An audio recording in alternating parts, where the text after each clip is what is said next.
Salama iaby. Nareo va tsy mahatsikaritsy? Tsika gasy zany, vahoaka malagasy ve tsy mba mahatsikaritsy hatramizay? Fa bordely amin'io assemblé io ao. Bordely zany akamaroan'ny député gasy e, zay ny tena marina. Mba magnaraka avao tegna zany vaovao amin'ny fivorian'ny assemblé amin'ny firenena hafa. Jerenao tena hoe hitanao hoe mana zany opportunité ny député zany mihitsiny ny député lafa mivory concentré la vo misy raiky mandray fitenenana concentré miaino an'igny olo igny aby député agnatin'ny raha io.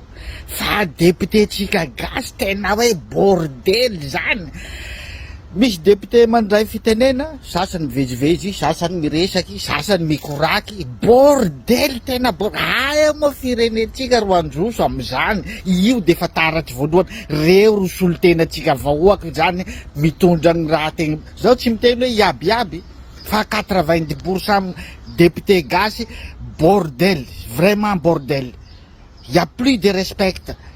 Tsy concentré de hitanao tokoa fa vola avao zany ro nilatsany hilatsany député fa tsy misy fitiava-tanindrazana hoe ino marina moa maha député anazy. Tena mampalahelo, fa taratsy ny anakory ma zany hoe hinoatsika hoe handroso Madagasikara. Reo ny député fiditsika reo bordely be reo. Apodiky foana fa amin'ny firenena hafa hoa. Za mba manaraka vaovao foana misy fivoriana assemblé, rary isy korotana zany tena rary. Fa tena isaky misy fivoriana assemblé gasy tena bordely le bordely. La raha regny zany ro avoaka matetika amin'ny hainao manjery internationaly mahamegnatsy. La zaho nareo tsy mamoky an'iregny amin'ny hainao manjery internationaly mahamegnatsy.